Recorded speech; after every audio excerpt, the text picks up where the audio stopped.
Hi hello friends, welcome to தென்றல் vlogs. நம்ம இந்த வீடியோவில்ங்க ஒரு சூப்பரான ஒரு பிரண்டை பொடி எப்படி தயார் பண்ணுறதுன்னு பார்க்கலாம் வாங்க.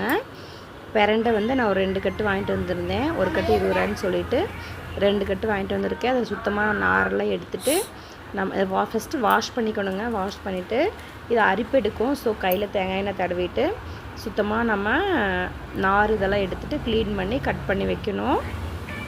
ஃபஸ்ட் டே இந்த மாதிரி தான் இருக்கும். இது வந்து நம்ம நிழல்லையே வந்து ஒரு 7 days அந்த மாதிரி உணர வைக்கணும். அதை நான் கடைசியில் காட்டுறேன் எப்படின்னு சொல்லிட்டு.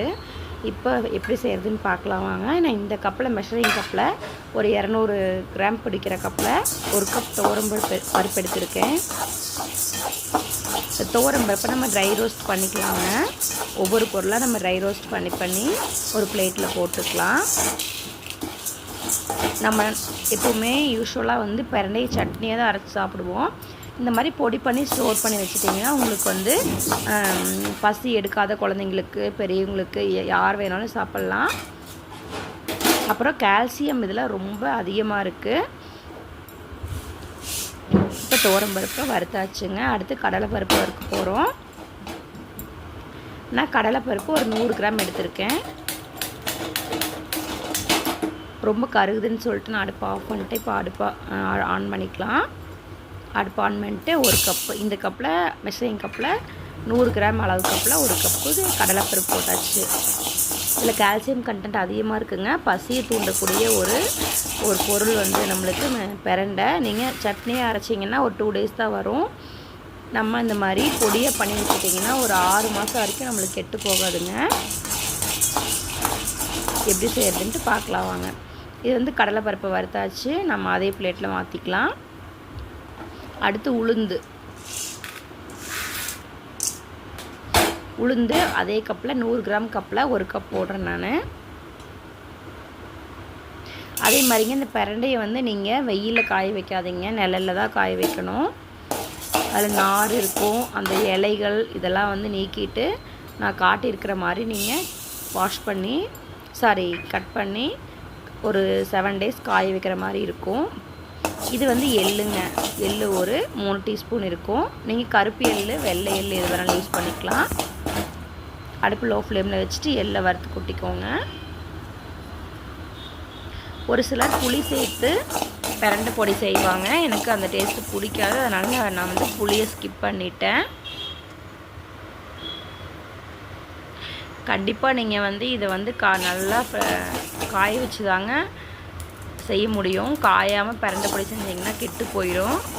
பொறுமையாக ஒரு 7 நாளைக்கு நீங்கள் நிழல்லையே தூசி குப்பை இதெல்லாம் படாமல் நிழல்லையே காய வச்சு இந்த பொடி செஞ்சு எடுத்து வச்சுக்கோங்க. உடம்புக்கு ரொம்ப ரொம்ப நல்லது. எள்ளு பாருங்கள் வெடிக்க ஆரம்பிச்சிருச்சு. நம்ம ட்ரான்ஸ்ஃபர் பண்ணிடலாம்.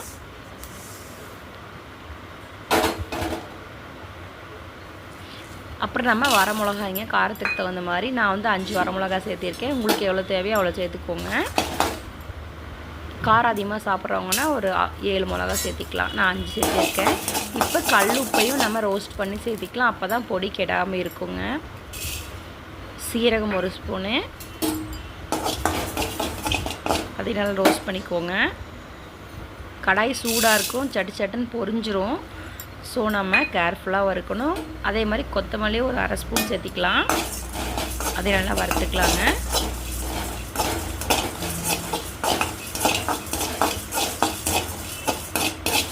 குழந்தைங்க சாப்பிடவே மாட்டாங்க சில குழந்தைங்க. அவங்களுக்கெல்லாம் நீங்கள் வாரம் ஒரு 2 முறை 3 முறை ஒரு ஸ்பூன் கொடுத்தீங்கன்னா நல்லா பசி எடுக்கும். சாப்பாட்டோட பிசைஞ்சு நெய் சேர்த்து நீங்கள் பிசைஞ்சு கொடுக்கலாம் இந்த பிரண்டை பொடியை.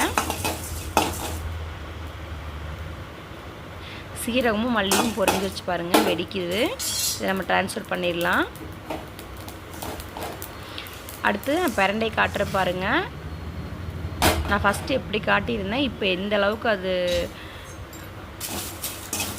காஞ்சி வந்திருக்குன்னு சொல்லிட்டு நான் காட்டுறேன். இப்போ நம்ம கருவேப்பிலை இதுவும் வந்து கழுவி நிழலில் உலர்த்தின கருவேப்பிலை ஒரு கைப்பிடி அளவு 2 கைப்பிடி அளவு போட்டுருக்குறேன். அதே வறுத்துடலாம்.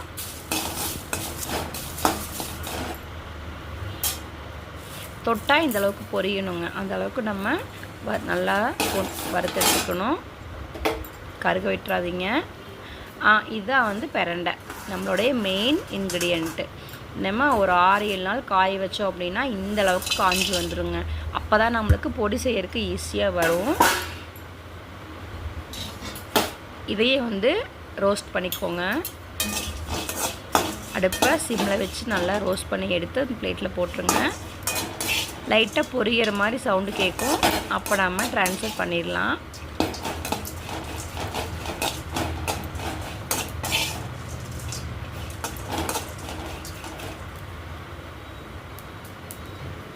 போன்லாம் வீக்காக இருக்கிறவங்களாம் அடிக்கடி பிரண்டை சேர்த்திக்கலாங்க. கால்சியம் அதிகமாக இருக்கிற ஒரு ஃபுட் இது. அடுத்து கொஞ்சமாக கடாயில் எண்ணெய் விட்டு பூண்டு 4-5 பல் தட்டி சேர்த்திக்கலாம். அதையும் நல்லா ரோஸ்ட் பண்ணிக்கோங்க. பூண்டு நல்லா ரோஸ்ட் ஆகிடுச்சு. நான் வெந்தயம் மறந்துட்டேங்க. வெந்தயம் வந்து ட்ரை ரோஸ்ட் தான் பண்ணணும், நான் மறந்துட்டேன்னு சொல்லிவிட்டு அதையும் இப்போ ஒரு 1/2 ஸ்பூன் போட்டு ரோஸ்ட் பண்ணி எடுத்தாச்சு. ஃபைனலாக நம்ம பெருங்காயத்தூள் போட்டுக்கலாம். பெருங்காயத்தூள் போட்டுட்டுங்க நல்லா ஆற வச்சு மிக்சியில் கொரகொரப்பாக ஒரு 3 பேட்ச் அரைச்சி எடுத்துகிட்டு வந்தாச்சு. நல்லா இப்படி மிக்ஸ் பண்ணி விட்டுட்டு ஆற வச்சுருங்க. ஒரு ஏர்டைட் கண்டெய்னரில் ஸ்டோர் பண்ணி வச்சுட்டிங்கன்னா ஒரு 6 மாதம் வரைக்கும் கெடாது. கண்டிப்பாக நீங்களும் இதை செஞ்சு சாப்பிடுங்க ஃப்ரெண்ட்ஸ். உடம்புக்கு ரொம்ப ரொம்ப நல்லது இந்த பிரண்டை பொடி. உங்களுக்கு தென்றல் விளாக்ஸ் என்னோடய வீடியோ பிடிச்சிருந்ததுன்னா தென்றல் விளாக்ஸ் கண்டிப்பாக சப்ஸ்கிரைப் பண்ணிடுங்க. தேங்க்ஸ் ஃபார் வாட்சிங். பாய்.